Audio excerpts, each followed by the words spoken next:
But it's not just my head.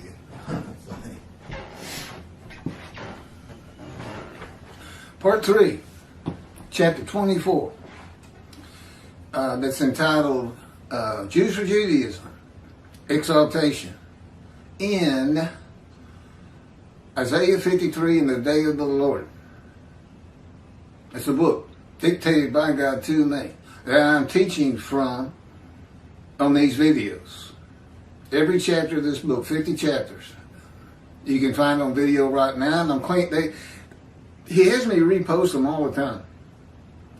And they start to fall apart.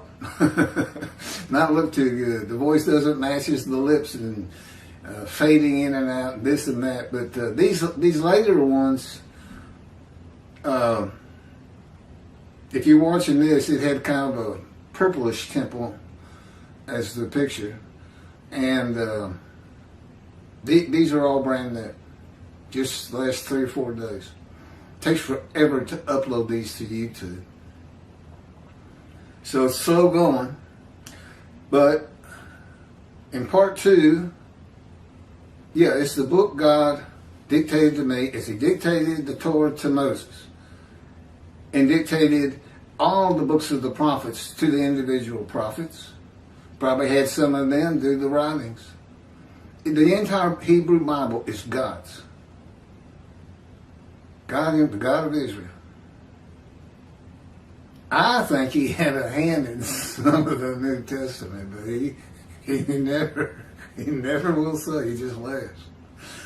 I don't know. They got some really terrible things that we're going to tear them up with.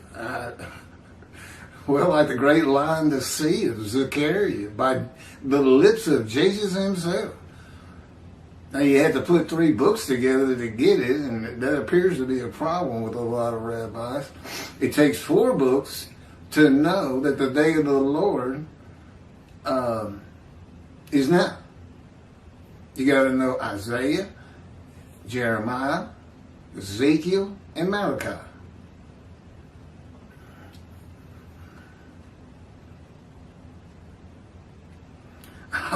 Okay, I don't read it. I'm not going to laugh or comment on it. Yeah, we didn't get to finish it. With the exaltation of the world, of the servant, the nations will realize that it was through the servant that God was accomplishing his purpose. And no laughing. In the world for the benefit of all mankind. There's not what it was for. No, the Jewish people were formed to test the world. And the world failed. It wasn't something for their benefit. And that sounds a lot like vicarious suffering to me, Jews for Judaism, which you know is not taught in the Hebrew Bible. The suffering that the servant bore should have been borne by all mankind, and if anything, the nation should have carried the brunt of the suffering, because it was their wickedness that was more directly standing in the way of God's purpose for the world. Nobody knows what well, let's keep reading. Okay. It would have been good. My commentary on Isaiah 53:4. Yet it was our sickness that he was bearing, our suffering that he endured. We accounted him plagued, smitten, and afflicted by God. That's from the Jewish Publication Society, 1985, translation of Hebrew to English. It was our sickness that he was bearing, midrash form, our suffering that he endured. Commentary. The sickness is not being righteous. The witnesses, the first 6 verses, in quotes. Quote begins verse 1, ends at the end of verse 6. They're all the same peoples, Jewish people. The witnesses suffer the sickness of not being righteous and not being in right standing with God. God's righteous servant suffers by the chastisement, punishment, bruising, crushing, and maltreatment laid on him by the words and power of God. to make him suitable for the purpose that might prosper. That's the fire of refinement. All those words apply to me. It's just not explained as well as it is in Ezekiel. Those are the 6 big words of Isaiah 53. Wounded for our sins. Well, so was Ezekiel. He was punished for the sins of the house of Israel and Judah and pinned to the ground for 430 days or 80 days, something like that. Crushed and bruised. Maltreated. He's a priestly man, constant on pinning you to the ground, handcuffing your hands behind you in my cords of my power. In your house. You can't go out amongst the people. And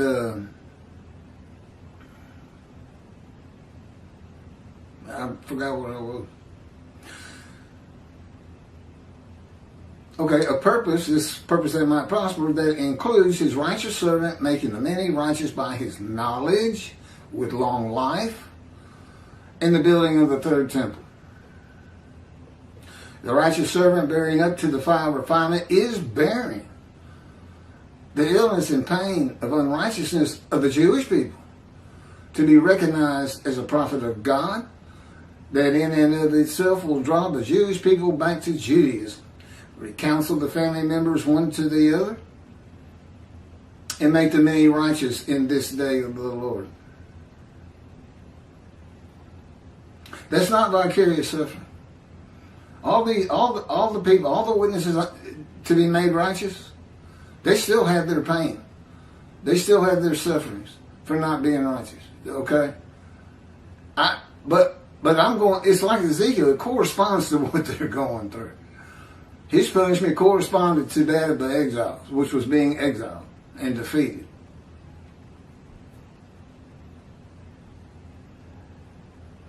We accounted him as plague, smitten, afflicted by God. Commentary. Plague means to cause worry, pain, or difficulty someone or something over a period of time. Smitten, in biblical times, meant struck, as with a severe hard blow. Afflicted means grievously affected at birth or by disease, by God. Afflicted by God. This describes a man that God does not like. A sinner whose life is full of bad events, sickness and suffering. God's righteous servant will have had persistent hardships and troubles, severely injured, and have been grievously affected, especially by disease. None of which describes all the Jewish people gathered as one man at any time.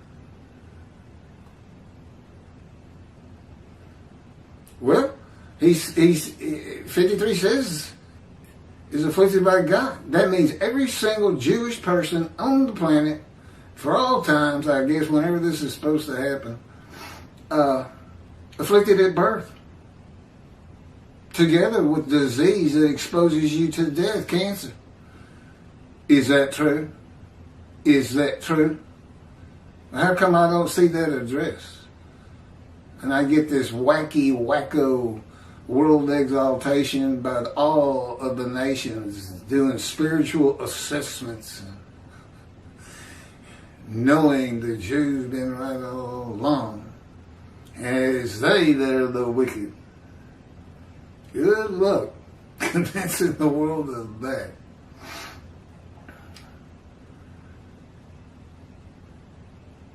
My response to the commentary, I haven't already done this, by the commentary of Jews for Judaism on Isaiah 53 verse 4. Based on this verse, this is chapter 53, 4.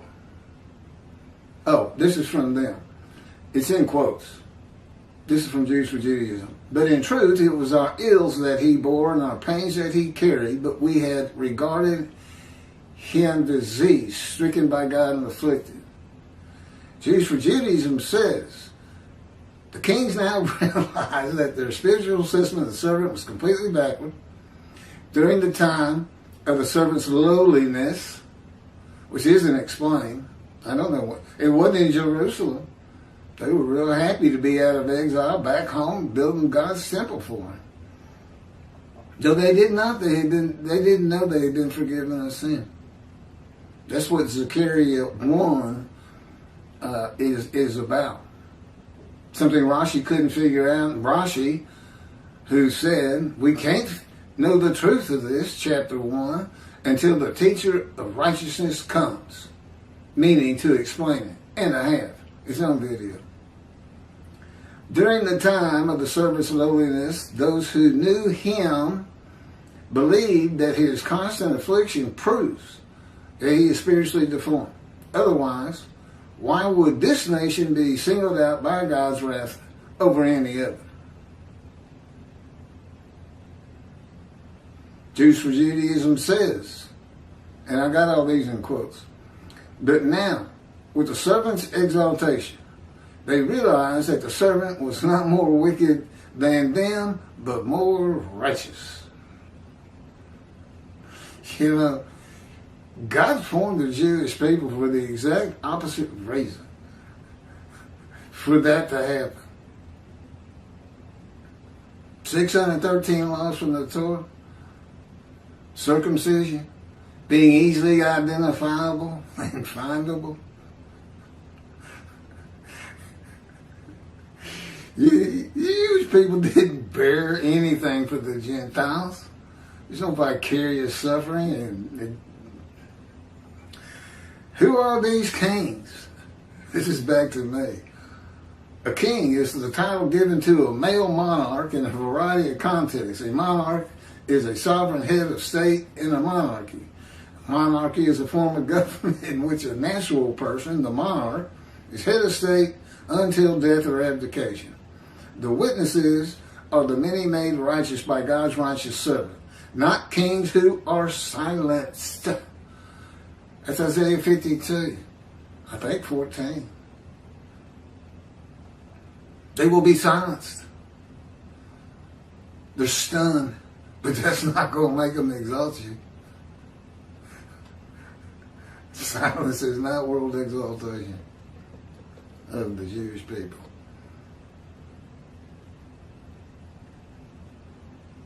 Wait a minute.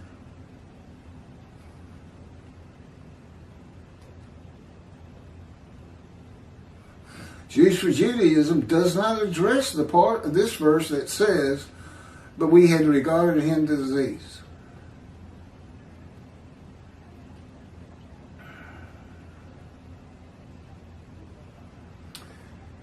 Jews for Judaism says, well, I just touched on it, diseased or disfigured. In order for God's presence to be revealed in this world, there needs to be obedience and humility toward God. This is not in the Holy Scriptures.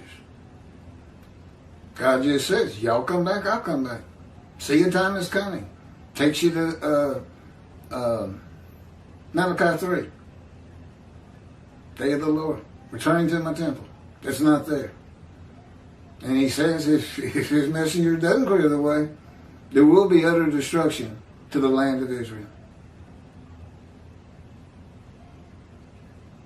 What is it going to take to get you to build a temple? He doesn't want it on the Temple Mount. He knows, and I know, all the problems with that. But it needs to be on Mount Zion. Doesn't even have to be in Jerusalem. Mount Zion is much larger than Jerusalem. Utter destruction. And y'all preach world exaltation where the Jew is loved by all the nations and all the peoples of the world.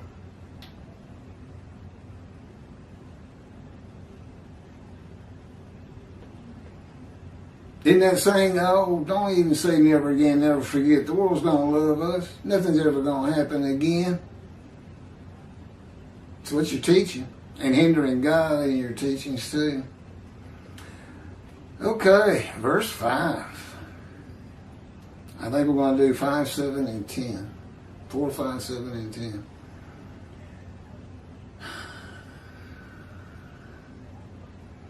This is Jews for Judaism on Isaiah 53, verse 5.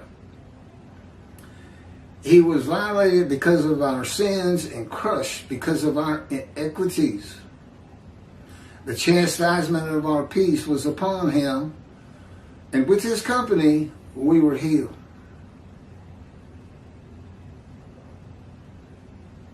How are the Jewish people healed when they are the righteous servant?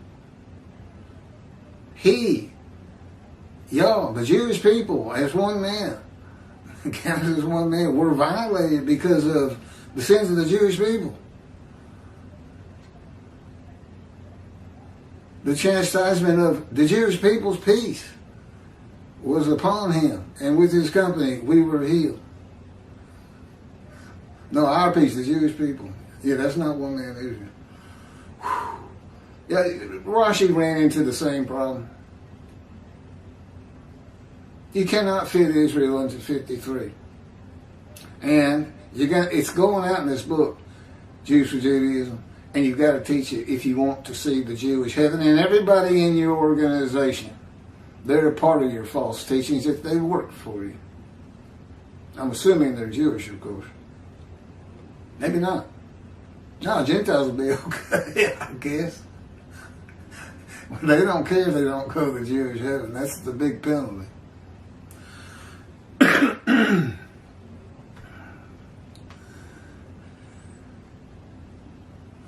Here we go again. 53:5. Looks like the same stuff. With the servant's exaltation, the kings will finally realize that the ultimate goal toward which God was heading all of mankind was not the exaltation of the object of their devotion, but that it was the exaltation of the object of Israel's devotion that all of history was leading to. The entire world being devoted to the God of Israel. I think is what he's saying. Is your purpose. It's not his purpose. He's right here. He's dying because he knows this is killing me. I'm a lawyer.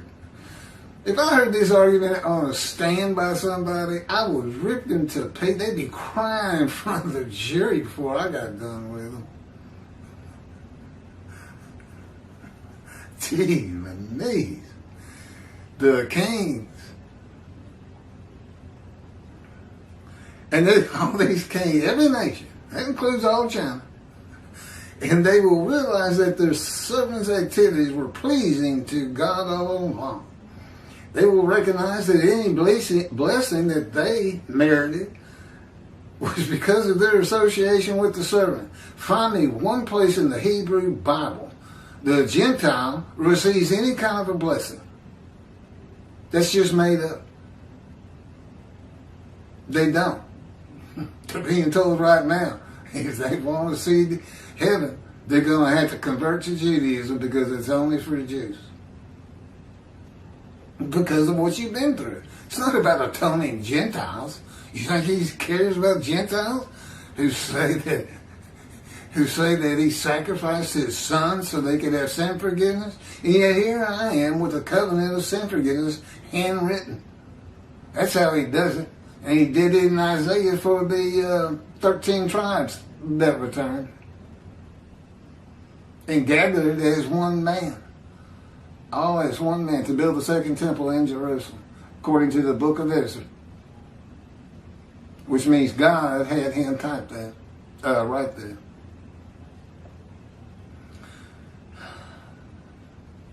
The purification process that the servant had to undergo was more for the general benefit of mankind than for his own benefit, and that's just a flat-out lie. And it's made up. I have explained what the purpose of the Jewish people that God formed. He created all humanity, but he formed the Jewish people in a fire of refinement. A world that will always hate them, for the most part. And they're never going to recognize Hashem as their God, for the most part. There could be some exceptions. It's just made up. It's just made up. That makes it a false teaching. It's not coming from God. The last phrase in this verse can also be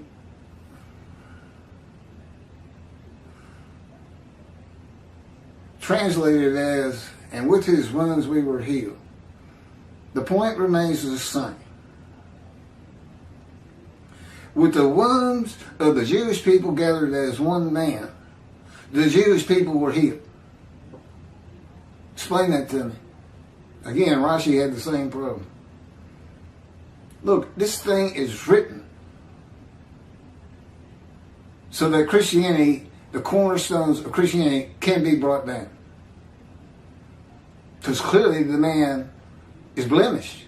He's disfigured, afflicted by God. And they don't seem to get it. And I'm having to suffer all this and the cancer too,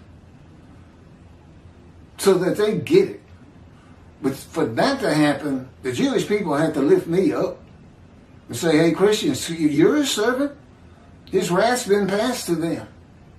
His cup of reeling, bowl of reeling. One, you're not building a temple. Two,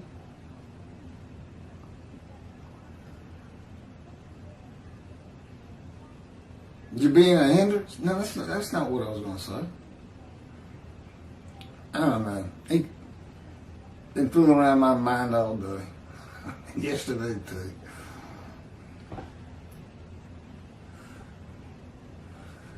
The last phrase in this verse, I read that. Point remains the same. With the exaltation of the servant, the nations realize that the merit of the servant has protected them all along. Protected them from what? And the servant's merit and righteousness was achieved through his suffering. It's foolishness. And it's not in the Hebrew Bible's false teaching. My commentary on 53 verse 5. From the JPS 1985. But he was wounded because of our sins. Crushed because of our iniquities. He bore the chastisement that made us whole. And by his bruises we were healed. The book of Ezekiel is the key to understanding Isaiah 53. The purpose of Ezekiel was to be a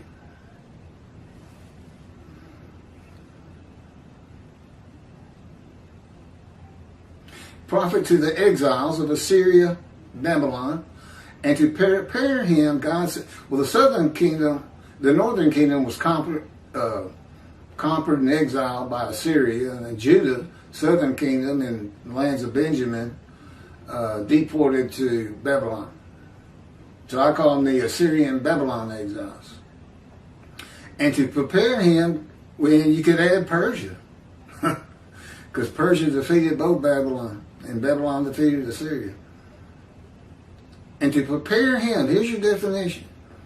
God said, and this is after he said, they're not going to listen to you, Ezekiel. They don't listen to me.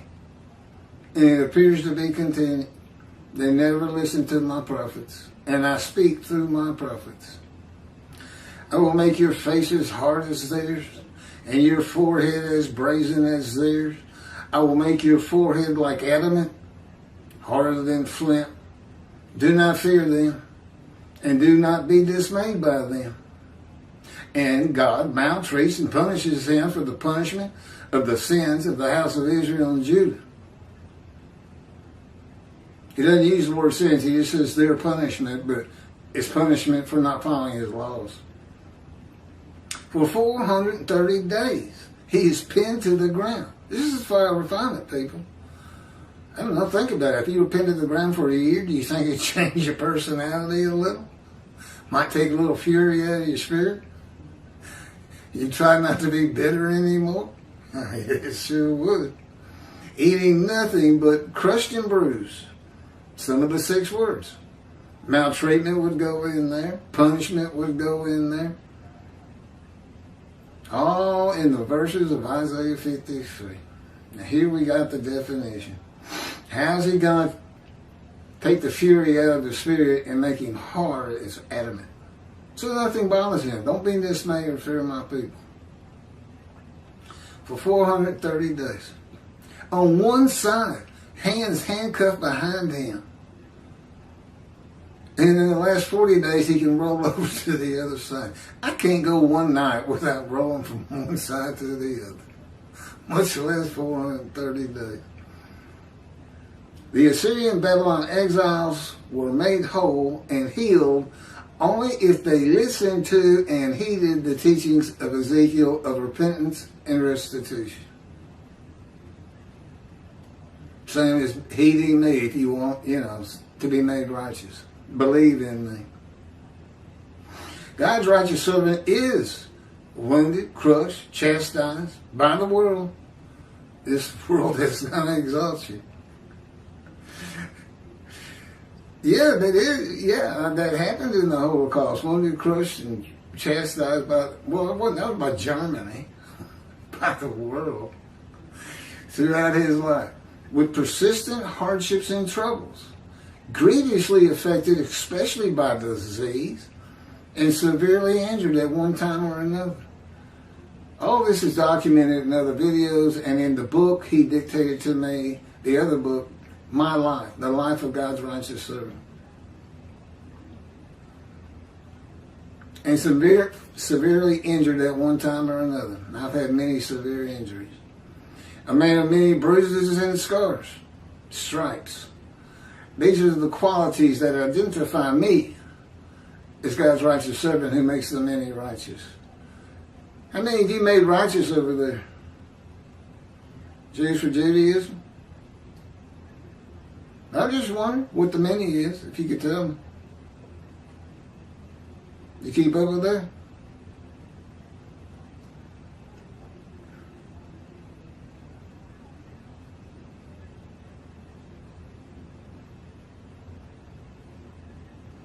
My response to the commentary, which I've kind of been doing as I go along, Jews for Judaism on Isaiah 53, verse 5. But now here's God's take on it. It'd be very similar to mine.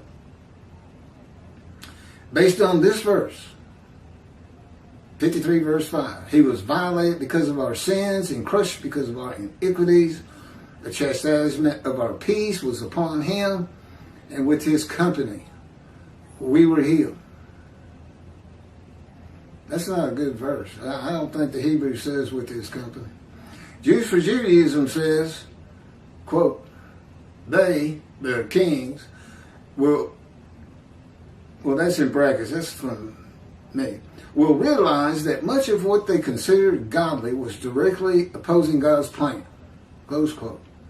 Jews for Judaism says, they will recognize, the kings will recognize that any blessing that they merited was because of their association with the servant. Aren't you saying righteous servant, by the way, Jews for Judaism? Close quote. Jews for Judaism says, the purification process that the servant had to undergo was more for the general benefit of mankind than for its own benefit. False teachings, not in the Hebrew Bible, and it's absolutely ridiculous. The suffering of the Jewish people in this world is not for the benefit of mankind. It is for God and the Jewish people. Suffering makes you stronger. Whom God purges of sin for their suffering and creates a heaven just for the Jewish people. That's with my new covenant. It goes into effect. Yeah, everybody, all the rabbis of the Lord, how you going to have a Messianic era with no rabbi? Won't that be fun? No, all the evil is not leaving, so y'all going to still be here. No, God changed the day of the Lord. I think that's where this idea of a heaven on earth begins, although elaborated on by Rambam and taught today. Let's just keep going. I want to get done with this one. God